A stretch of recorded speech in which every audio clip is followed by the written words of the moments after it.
Nutrition. Boy, it's a simple word, but one of the most important words in bodybuilding. Without an understanding of nutrition, you'll never be able to control your weight, your shape of your muscles, and how you look.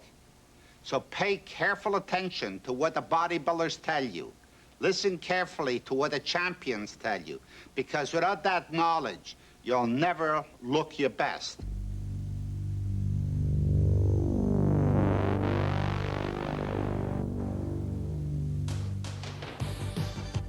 Probably the most distinctive thing about the in-shape competitive bodybuilding physique, even more than the incredible amount of well-developed, shapely, and proportional muscle, is the extreme definition that bodybuilding stars are able to achieve. When a contest-ready bodybuilder poses, he or she ends up looking like an anatomy chart. Every muscle in the body clearly defined.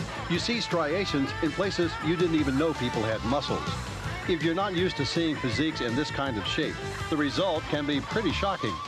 When you hear people talking about how unnatural bodybuilders look, or women looking pained and exclaiming, "How gross," you can bet they aren't reacting to the big muscles.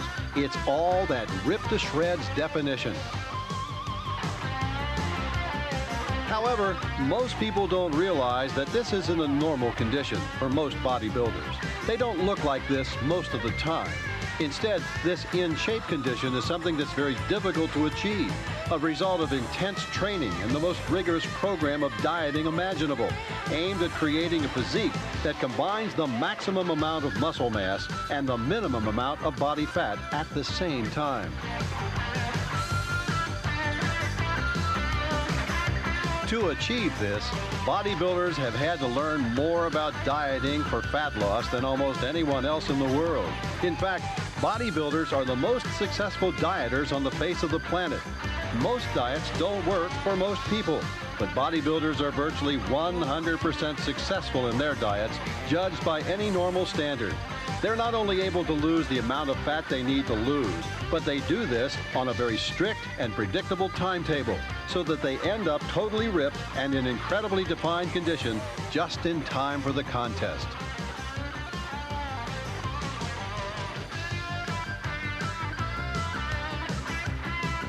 If anyone has any further doubts that bodybuilders know something about dieting that other people don't, just look at what's been happening in the sport of bodybuilding for women.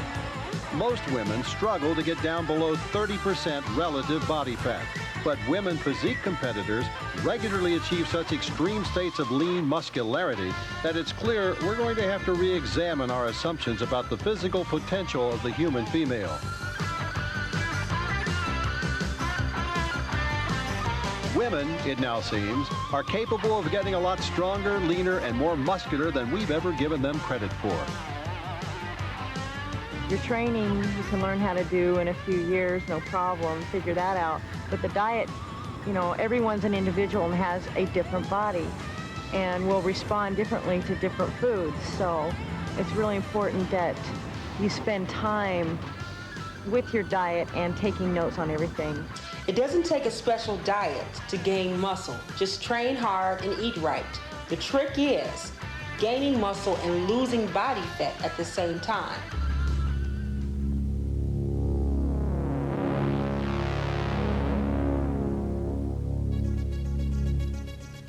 Of course, when you say the word diet, everyone automatically assumes you're talking about dieting to lose fat. But diet should really include all aspects of how and what you eat, for all sorts of purposes. Eating for energy to help you exercise, to help you build muscle, and for those individuals who feel they are too skinny rather than too fat, to gain shapely, proportionate, lean body mass.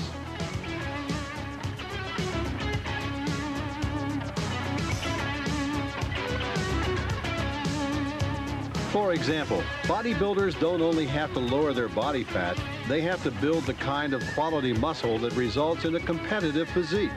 And they have to maintain as much of that muscle as possible, even while dieting for fat loss. This means paying a lot of attention to nutrition, what they eat, rather than just how much they eat.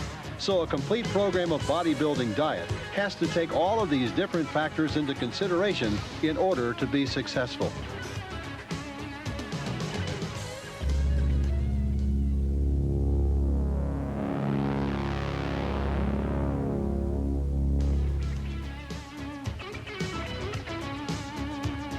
Okay, given that bodybuilders are the masters of dieting to control body composition, exactly how do they go about it? What kind of a program is it that bodybuilders have discovered that gives them such incredible results? First of all, bodybuilders have a very simple and practical way of dealing with food. The human metabolism is very complex, and the body utilizes nutrients in a wide variety of highly complicated ways. But bodybuilders aren't interested in all of this. They have certain goals they want to achieve. They want to know how to achieve them. They don't want to earn degrees in nutrition. They just want results.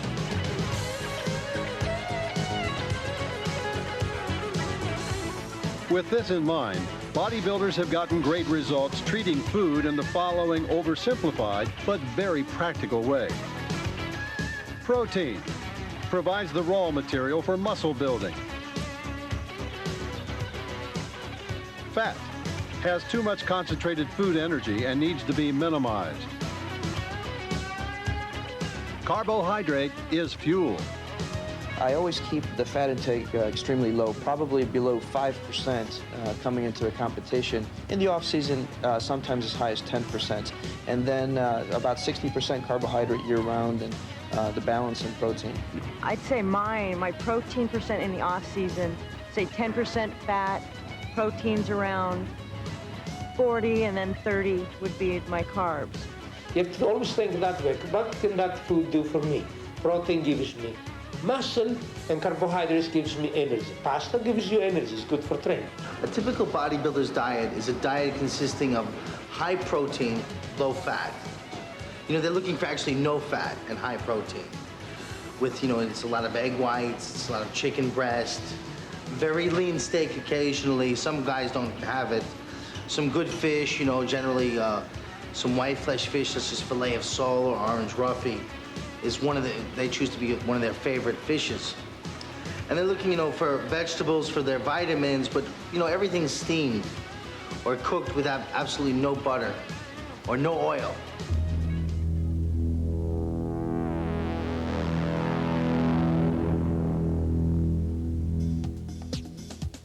The idea that protein is important to building muscle is hardly a new one, although you'd be surprised how long it's taken science and research medicine to verify this fact. Of course, protein has any number of uses in the body besides building muscle, but trial and error experience over the past 5 decades has taught bodybuilders that you need a lot of extra protein when you do intense training, or you won't get maximum results.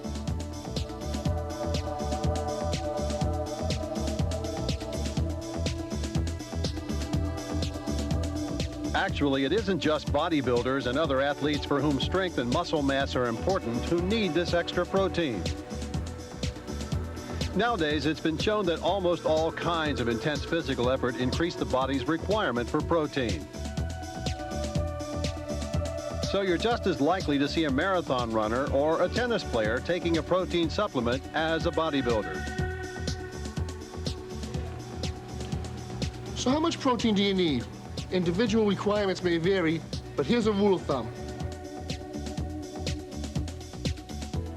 You need 1 gram of protein for each pound of body weight on those days in which you are doing heavy workouts.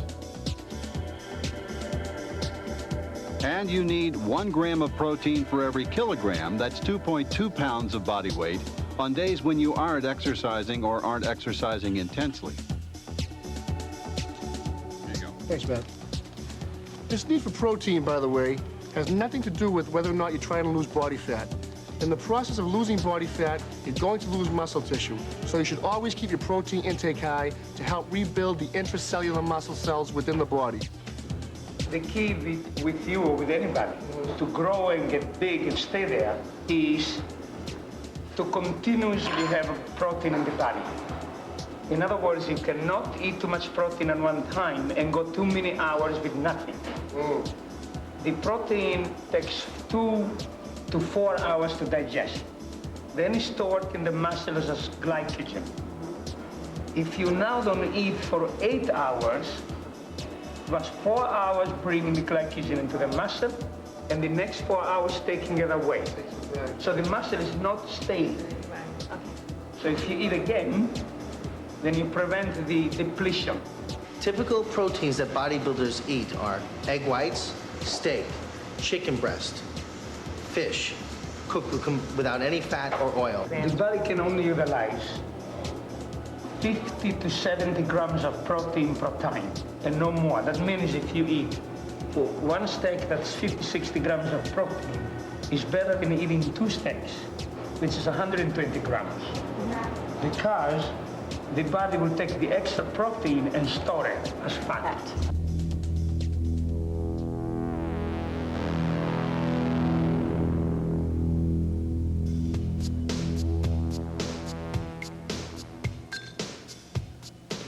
Fats, or oils, which are basically fats that are liquid at room temperature, are the most calorically dense of the 3 basic macronutrients. Protein and carbohydrate contain 4 calories per gram, while fat has 9 calories per gram. Quite a difference.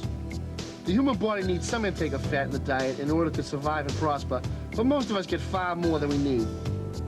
Since bodybuilders try to get as lean as possible for contests, they've learned to avoid eating fat as much as possible. No fried foods, no dressing on their salads, no butter or sour cream on their baked potatoes. Even when you're not on a weight loss diet, it makes sense to keep your fat intake as low as you're practically able. So bodybuilders have learned to restrict their fat intake all year long, not just when dieting for contests. When it comes to nutrition, I think it's important to have the right amount of carbohydrates in your diet, also to have the right amount of protein, because you need your protein to recuperate and build new muscle tissues, which is very important. And you should keep your fat very low because you don't want to have too much calories in your diet. The most fat is always found in the meat. Remember, meat is 60% fat. Wow. Even when it's lean. In comparison to, let's say, fish, which is only 6% fat and 94% protein. Wow. That's why when you hear people saying, what kind of fish I should eat, what fish is lean, don't worry about it. The most fattening fish might have 0.5% more fat than the other fish.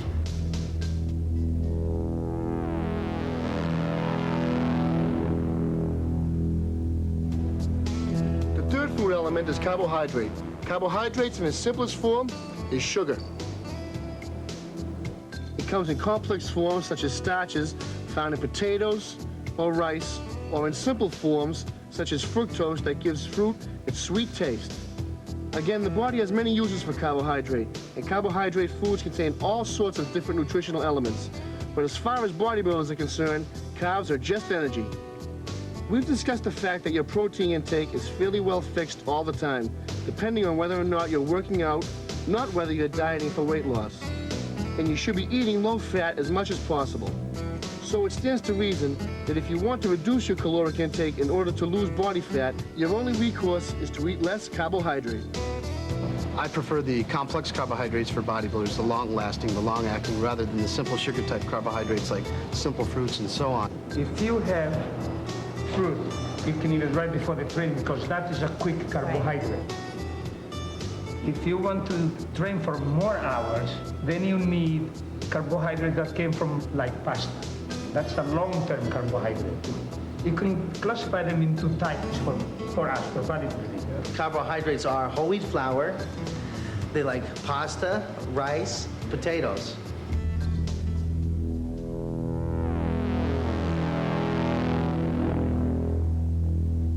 Diets based on very low carbohydrate intake have been popular in this country for more than 100 years. In fact, when I first got involved in bodybuilding back in the 1970s, that was the fashionable diet. The zero-carb diet was what everybody was on at the time. Now, why do people like this diet? Well, it works this way. When you eat carbohydrate, it becomes stored in the muscles as glycogen. And along with the glycogen, you also store water. Well, glycogen and water have a certain amount of weight to them, so this contributes to the body's overall weight. When you deprive the body of carbohydrate, you lose this glycogen, and you lose the water associated with it. So in the first few days of a carbohydrate deprivation diet, you lose a substantial amount of body weight. Your limbs get smaller. You seem to look more slender. As a matter of fact, one of the byproducts of this diet is also that you tend to lose your appetite, so it makes it somewhat easier to stay on the diet. But of course, you haven't lost any fat at all. You're simply dehydrated. However, there's another mechanism that comes into play when you deprive yourself too much of carbohydrates. You go into a state called ketosis. The state of ketosis is not only not very good for you, but it really doesn't help you to lose weight at all. The human body needs a minimum of about 60 grams of carbohydrate every day. When glycogen is not available, the body has to go to an alternate emergency system in order to keep the brain and nervous system functioning. Fortunately, there is an alternate fuel source available, and that energy is produced when the body is in the state of ketosis. The body needs carbs in order to adequately burn fat. Without those carbs available, fat is incompletely burned, creating ketone bodies as a result, and the body begins more and more to metabolize amino acids, protein, in order to obtain energy. It does not, as is commonly assumed, speed up the metabolism of fat. Without sufficient carbs available, it simply isn't capable of doing this.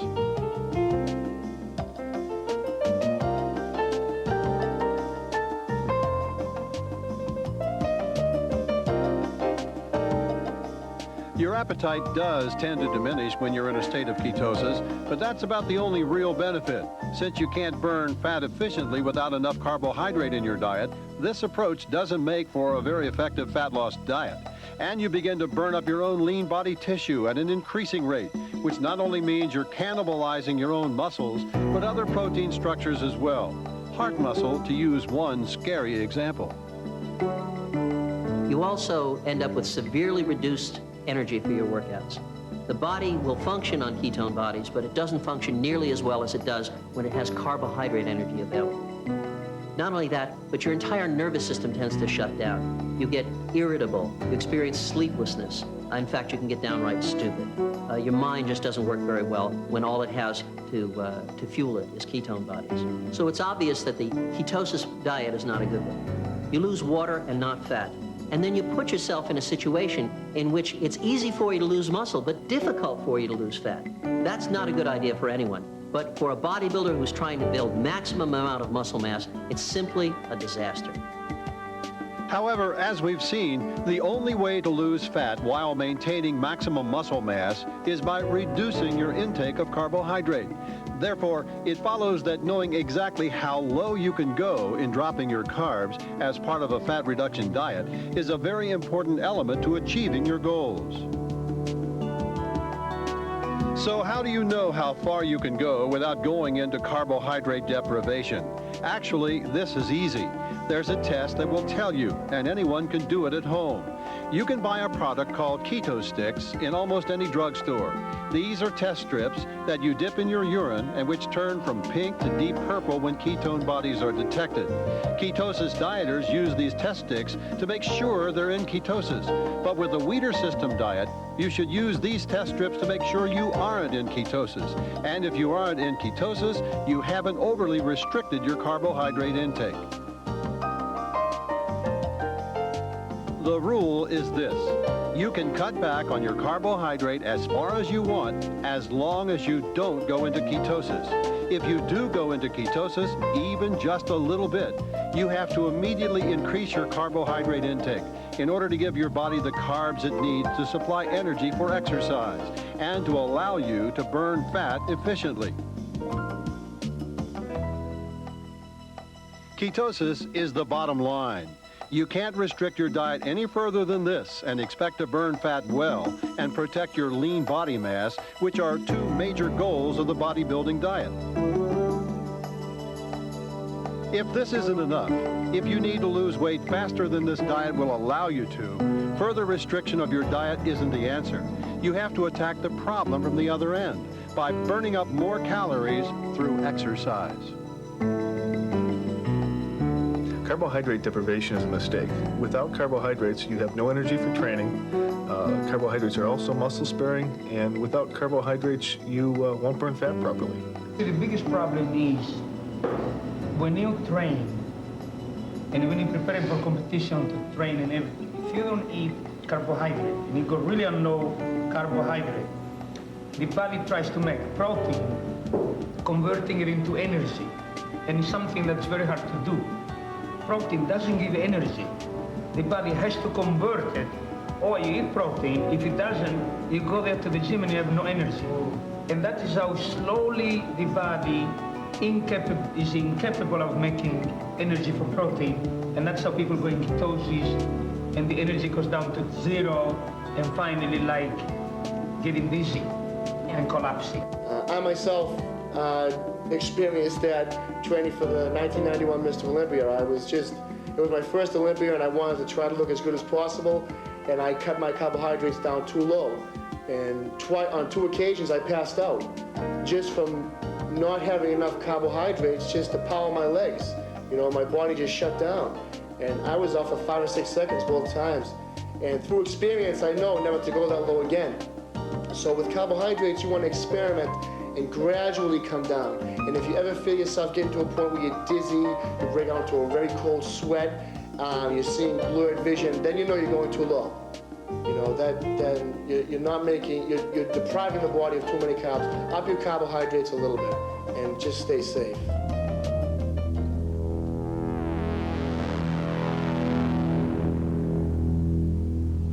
Most diets involve restricting food intake to reduce body weight. But to be really effective, especially for a bodybuilder, a diet needs to be protein sparing. That is, it should allow you to lose body fat while retaining as much lean body mass, muscle, as possible. Because when you lose muscle, you also lose the ability to burn calories effectively. Most people know that calories are associated with exercise, that when you exercise, you burn up calories. What they don't realize is that the only thing in the body that actually burns up calories is muscle tissue. Muscle is the only thing that burns calories. Fat doesn't burn calories, bone doesn't burn calories. So it stands to reason that all other things being equal, the more muscle mass you have, the more calories you're going to burn up.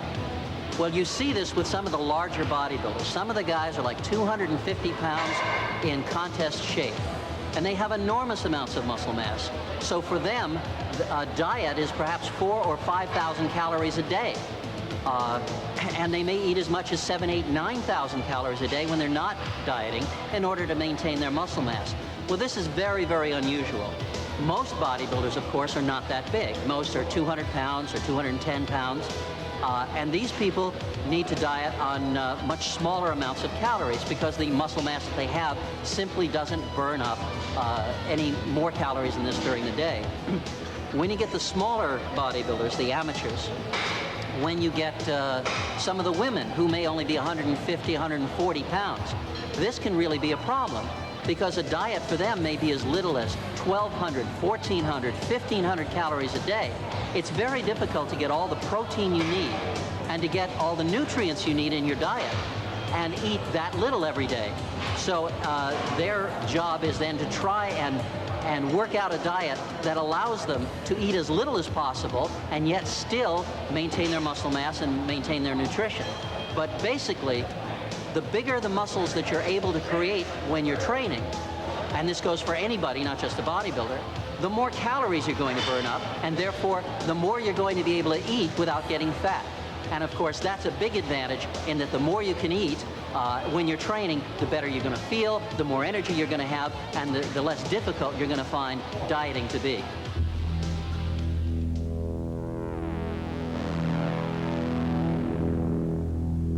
When I'm dieting for a contest, I have about 25 chicken breasts a day. Okay. 25, 27 chicken breasts a day. I come from an Italian family, big eaters. Yeah. I've always had big meals, so it's not like I force the food down. I just enjoy eating, you know? See, you can get the same results if you will mix more proteins together. For example, meat, chicken, is digested 68% in the body only. That means that 32 is wasted. So out of the 25 chicken breasts, the masses are gaining only 15, 17. You see, if you will eat more fish is digested 78%. You see, is a higher quality protein. The best is eggs. Eggs is digested 88%. Only 12% is wasted. So when you eat 10 eggs, you're getting 9 in the muscles. when you eat 10 breast chickens, chicken breast, whatever you call them, then you're only getting 6 in the muscle. That's the difference. Wow. You need to mix more different proteins like fish, then meat, then eggs, and then the meat difference. You have chicken, beef, veal, lamb, mix it. You do need protein to build muscle, but not all foods are equal when it comes to providing that protein. Some, as you've just learned, provide a higher or lower net protein utilization than others. That is, your body can actually use a greater or lesser percentage of the amino acids in that food. Also, many protein foods have very small amounts of certain essential amino acids. And without the right amounts of all the essential aminos, you won't get the complete protein your muscles need.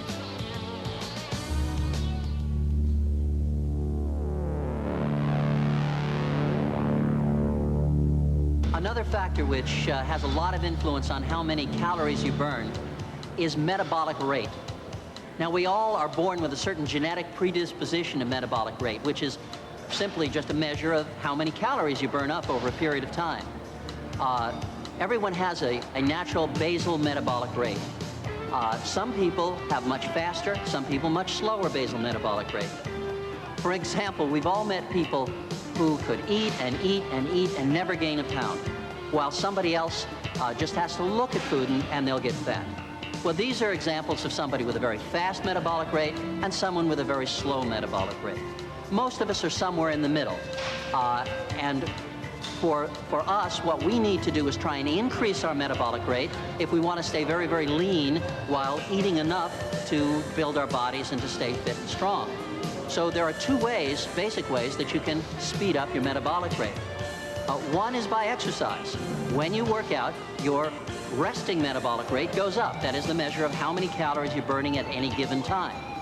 So you speed up your resting metabolic rate by exercise. Bodybuilding, of course, does speed it up somewhat, but bodybuilders like to do a lot of additional aerobic exercise, not because they burn up so many calories while they're actually on the treadmill or on the stationary bicycle. They do burn up some. But then the whole rest of the day, because of this kind of exercise, their resting metabolic rate is going to be elevated. So over the course of 24 hours, over the course of the day, they're going to burn up a lot more calories. Bodybuilding workouts do burn calories, but not as many as you might expect. Bodybuilding isn't about endurance. It's largely an anaerobic form of exercise. Anaerobic simply means without oxygen. Bodybuilding training involves short, intense bursts of activity where you quickly outrun the oxygen supply to your muscles. At that point, you go into oxygen debt, where you have to stop, rest, and let your circulatory system bring more oxygen to the muscles involved before you can continue with another intense series of muscle contractions. With long, slow endurance forms of exercise, however, the level of intensity is low enough that your body can continue to provide the oxygen necessary to support the creation of energy in the cells for long periods of time. This is very different from the sets and reps scheme used by bodybuilders in the gym to create their very distinctive kind of muscular physique. Aerobic or cardiovascular type exercise is an ideal way of burning up the maximum amount of calories and stimulating your overall metabolic rate. So today's bodybuilders have learned not to diet as hard as they used to, but to eat a little more and burn up any excess calories by means of some kind of aerobic exercise.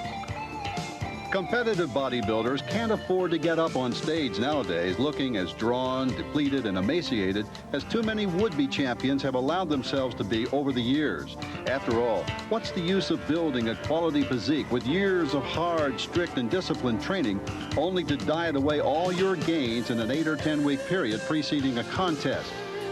Starvation diets cause the body to metabolize muscle tissue.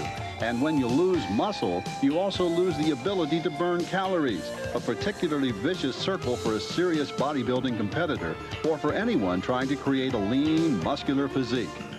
Furthermore, nobody could be expected to train with maximum intensity while starving themselves. You need energy to train, energy to recover, and sufficient nutrients in your body to allow your tired muscles to fully recuperate and rebuild themselves between workouts. So there is a limit to how hard you can diet and still protect your hard-won muscle gains. Obviously, once you're dieting as hard as you can, if you want to create an even greater caloric deficit in your body, your only recourse is to turn to additional energy-consuming exercise, which means some kind of aerobic activity in addition to your bodybuilding workouts in the gym. When it comes to burning calories, most forms of aerobic exercise are about equal, whether riding a bicycle, running, or simply going for long walks. The ideal is to elevate your heart rate to a moderate degree and keep it there as long as possible. The ideal amount of additional cardiovascular exercise for a bodybuilder is something like 20 to 40 minutes per session, 1 or 2 sessions a day. So if developing a bodybuilding physique is your goal, remember this motto: to look like a bodybuilder, you have to train like a bodybuilder. With too much cardiovascular exercise, you'll end up with too much of the wrong kind of physical development.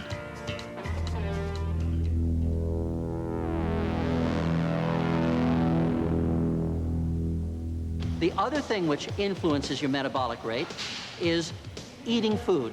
When you eat food, your metabolic rate goes up. But it doesn't go up the same for every kind of food. For example, anytime you eat fat or you eat carbohydrate, your resting metabolic rate goes up by about 10%. And this is fine. But when you eat protein, your metabolic rate goes up by a full 30%. This is why it's a very good idea to eat at least some protein food with every meal. And if you notice, any time at the end of a meal when you've eaten protein, you'll tend to get hot. When you eat meat, you'll tend to sweat afterwards. And that's a perfect example of the fact that your metabolic rate is elevated. And it's the natural adjustment your body makes to eating food. You eat food, your metabolic rate goes up. And if this is coupled with exercise, that means you can eat more, but your body is not going to turn those calories that you've consumed into body fat. It may sound like a contradiction, but you have to eat to burn fat and stay lean. If you deprive your body of food, it reacts as it would during a famine. Its survival mechanisms are activated. When there's no food available, your body doesn't want to expend energy. It wants to conserve it. So your metabolic rate slows down dramatically, which makes intense training extremely difficult. To avoid this, bodybuilders need to follow some simple rules of eating. 1, reduce your calories, but don't starve yourself. Observe the nutritional minimums described later in this tape. 2, eat a lot of small meals. Once you've determined what your caloric intake for the day is going to be, divide that up into 5 or even 6 meals, spread out over the course of the day. 3, eat protein with every meal. Again, figure out what your protein intake for the day is going to be, and then divide it up so that you ingest at least some protein with every one of your 5 or 6 meals. And 4, don't eat the same foods every day. Keep nutritional variety in your diet as much as possible. When I'm training, I eat 6 times every day. Smaller meals, a protein with a carb, always, salads, oatmeal, egg whites, chicken breast, fish, those sorts of things. I do eat pasta and, other junky things once in a while, but that's normal. 5 or 6 meals a day, it's the best way to do it. I think consistency with that type of eating is important. It's like you wouldn't eat 5 meals in one meal. Like, for instance, for breakfast, you wouldn't, like I hear these people say, well, I only had 1 meal today, I did really good. I only had dinner. When in fact, when you do that, your metabolism actually slows down. You'll actually burn more calories and get your body into shape much more effectively by eating more calories throughout the day, because every time you eat a meal, your body has to secrete different enzymes to break down the fats, the carbohydrates, the proteins, and so on. Every time you do that, you're boosting your metabolism. Whereas if you go from, let's say, 10 o'clock in the morning till 5 o'clock at night, your metabolism has a tendency to slow down, and you actually don't even lose weight. Bodybuilders will start off having oatmeal with egg whites whipped in, and then they'll have some fruit. Then later that afternoon, they'll have chicken breast and maybe whole wheat French toast, then a pancake. Then they'll have a pasta with vegetables. Then further, they'll have grilled seafood, and then fish or chicken.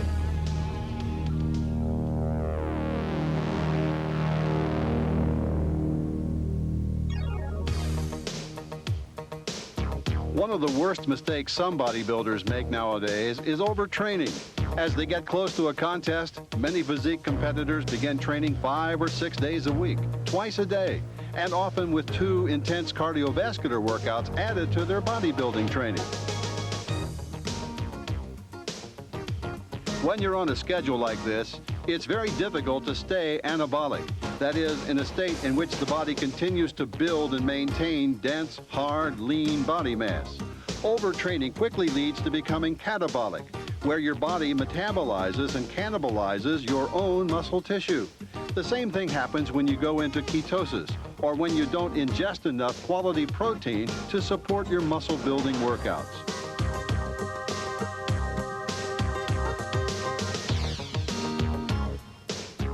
A lot of bodybuilders seem to swear by the philosophies of more is better.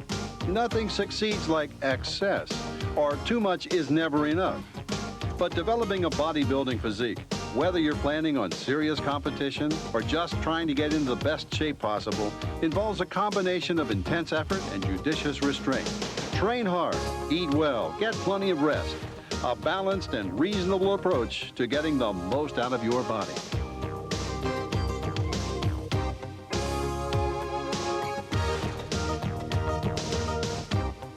Rest and recuperation are important elements of this equation, as are not overtraining and not dieting too strictly for too long.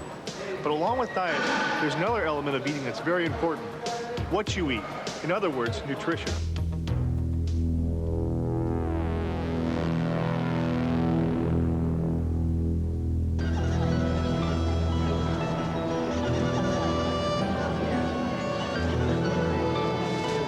People are surprised to find that bodybuilders are not as interested in nutrition, that is, in healthy eating, as you might expect. Primarily, we're concerned with effective eating. That is, by creating a diet that will allow us to build muscle mass and minimize body fat. What the usual bodybuilder diet tends to lack is variety.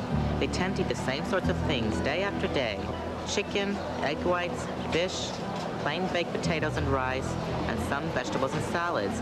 And then they tend to make up for whatever nutritional deficiencies this type of diet involves by taking large amounts of nutritional supplements.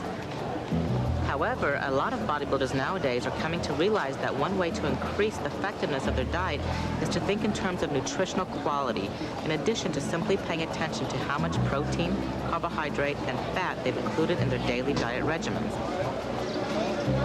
And how do you do this? Actually, it's not that complicated. You really don't need a nutritionist looking over your shoulder in order to improve the quality of your diet. You simply need to be aware of the certain basic principles involved in eating. For example, use variety to increase nutritional quality. Different foods contain different nutrients in different amounts, so it doesn't make sense to eat the same diet every day. There are enough different sorts of green, yellow, and other vegetables that you can go days or weeks without eating the same vegetable twice. The same is true for fruit and starches, such as potatoes, sweet potatoes, brown rice, wild rice, and pasta. And eating a wide variety of different foods is not only nutritious, it avoids the boredom that frequently spells disaster when it comes to serious dieting.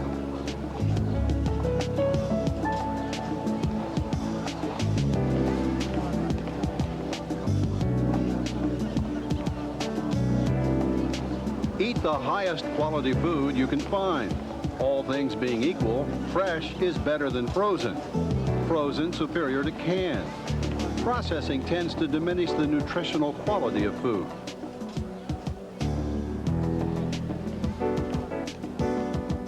Some types of markets feature food that is fresher with fewer preservatives. In addition, those bodybuilders concerned with health as well as physique like to seek out stores that sell organically grown food, free from contamination by pesticides. Much of this, of course, is a matter of personal preference. It's up to you how seriously you wish to pursue the health aspects of eating. But you should at least be aware of what the choices are.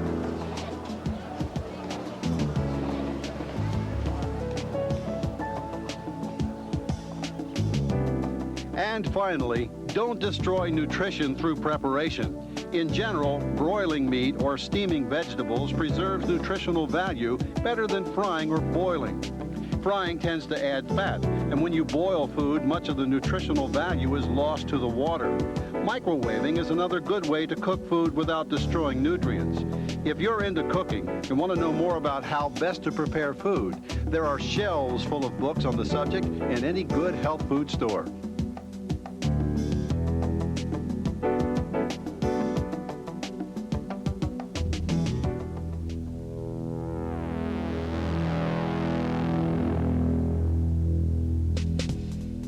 In the past few years, bodybuilders have come to realize how important it is to drink sufficient amounts of water on a daily basis.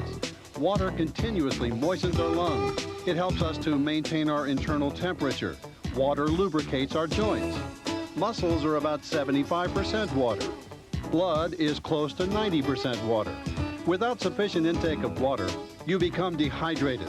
Your body begins to retain water to protect itself, and much of this water is stored subcutaneously, which smooths out muscular definition dramatically.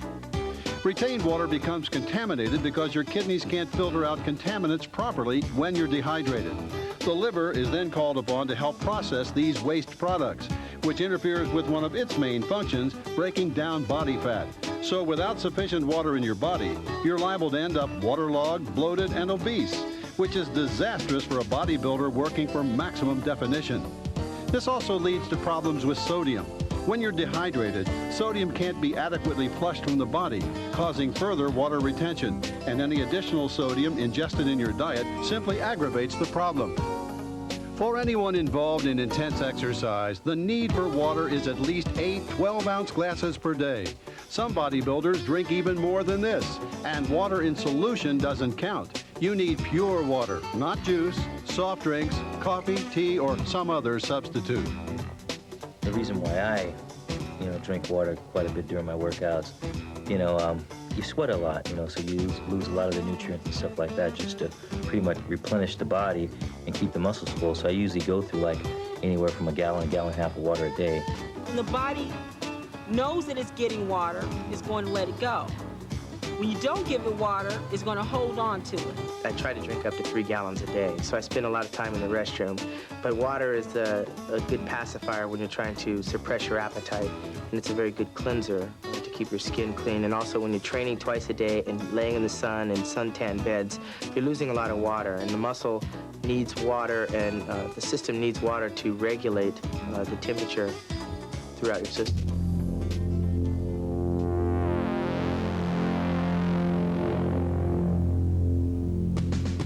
We've all heard a lot about nutritional supplements. But what exactly are nutritional supplements? And more importantly, what can they do for you in your program?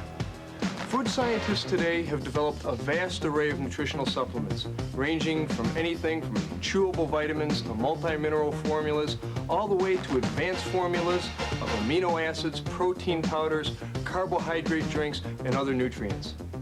These nutrients play the part of key catalysts in the biochemical reactions that help your body produce energy. And athletes today are using these nutrients to help potentiate the total nutrient composition in their diet, and therefore help them meet the momentary nutritional needs of their body. Bodybuilders today are using supplements to get 100% out of their workouts. In the past, they didn't train quite as hard as they do today. They didn't have the time. They didn't diet as strict. They didn't, have the time to do double split routines, supersets, trisets. In order to get 100% and to maintain assurance that they're getting 100% out of their workouts, they have to supplement. There's no assurance, even with a good diet, that you're going to get 100% of the vitamins and minerals you need for your body to function at a 100% peak efficiency. In order to do this, you have to supplement. But you need to increase the vitamins purely because when you train, you lose them. You lose the minerals, you lose the vitamins faster. And because you're bodybuilding, you eat more protein. Protein, when you eat more protein, requires more minerals. Because protein loses, in proportion, minerals and vitamins, they go up together. Vitamins are organic nutrients that act primarily in the body as coenzymes. That is, they assist enzymes in carrying out various metabolic functions. Vitamins fall into 2 basic categories: water-soluble and fat-soluble. The first type of vitamin that we need to look at and understand are the water-soluble vitamins. Water-soluble vitamins are just that. They're soluble in water. That means that they're flushed from the body on a 24-hour basis, and they're very poorly stored. In fact, most of them aren't stored very well at all, if at all. 2 types of water-soluble vitamins we're most familiar with. The B family of vitamins, that's B1, B2, B3, B6, B12, and vitamin C. Well, what do these nutrients do? General rule of thumb, most of the B vitamins or many of the B vitamins are involved in nervous system function. Now that's important because when we train in the gym, we think of exercising our muscles and our tendons and our ligaments, but training intensely is an immensely neurologically taxing thing that we're putting on our body. It's taxing in the sense that we need optimum concentration. We need to have all our circuits firing for maximum fiber recruitment and have the most intense growth-producing workout that we can. Always remember, bodybuilding is different than other people. Bodybuilders need more B6 than other people because B6 helps digest the food and transport it into the muscle. Vitamin C we've heard a lot about, another water-soluble component. Vitamin C works as a basic ingredient or component of connective tissue. That's important because we're training under extreme, intense type conditions. You may have an injury or some soreness that can increase your utilization of vitamin C. It also works with the immune system function, specifically your white blood cells. And it also works as an antioxidant, which is important to break down potentially harmful or carcinogenic components that develop as natural byproducts in your body. So B vitamins and C vitamins, water-soluble, need to be taken in with your diet or your supplementation program on a day-to-day basis. Okay, fat-soluble vitamins, vitamins A, D, E, and K, are different than water-soluble in the fact that they're stored in your body, in the liver and the fat cells of your body. With water solubles, you don't really have to worry about them reaching toxic levels because they're expelled through your urine quite quickly. With fat solubles, you have to be careful because they are stored and they can reach toxic levels quite easily. Vitamin A assists in the formation of healthy skin and hair, and it's necessary for the proper development of bones and muscle tissue. Vitamin E is an antioxidant and aids in the formation of red blood cells. Vitamin D helps with the absorption of calcium required for strong teeth and bones. Vitamin K helps to maintain normal bone metabolism. Minerals are inorganic nutrients that come in two forms: macrominerals, which are needed in relatively large amounts, including calcium, phosphorus, magnesium, potassium, sulfur, sodium, and chloride. Trace, or microminerals, needed in only very small amounts include iron, zinc, selenium, manganese, molybdenum, copper, iodine, chromium, and fluorine. You have to be careful to make sure you're getting enough minerals in your diet. Minerals will help regulate everything from muscle contraction, fluid balance. Say, for instance, sodium. If you're deficient in sodium, you'll have trouble contracting the muscle. You'll have problems with cramping from the muscle being depleted of some of its fluid. Calcium, magnesium, zinc all have to do with cramping of the muscle and fluid transfer of the muscle. You need minerals for proper nerve function. So it's very, very important to supplement your minerals along with your vitamins.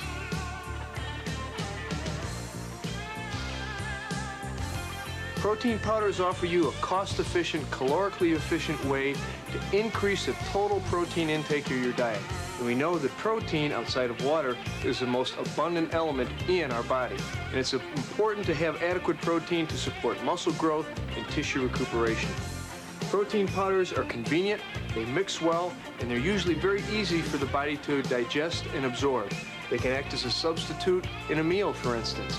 And they can have a complete protein, which is a combination of proteins and amino acids derived from foods, as well as having additional supplemental amino acids added to the formula. Protein powders, or amino acids, are the building blocks from which muscle tissue is constructed. Amino acid supplements are one step removed from protein powders in the sense that the amino acids, which are the building blocks of proteins, are supplied in their elemental or simple form. The benefit of this is that an amino acid supplement could be used in conjunction with a protein meal, as could a protein powder, for instance, to increase the essential amino acid ratio of the entire meal and thereby increase absorption and utilization. Remember, supplements are just that. They're supplements. They're no substitute for a good, balanced, nutritious diet. Now that you know how the champions eat to maintain mass, size, and power, put it to work for you.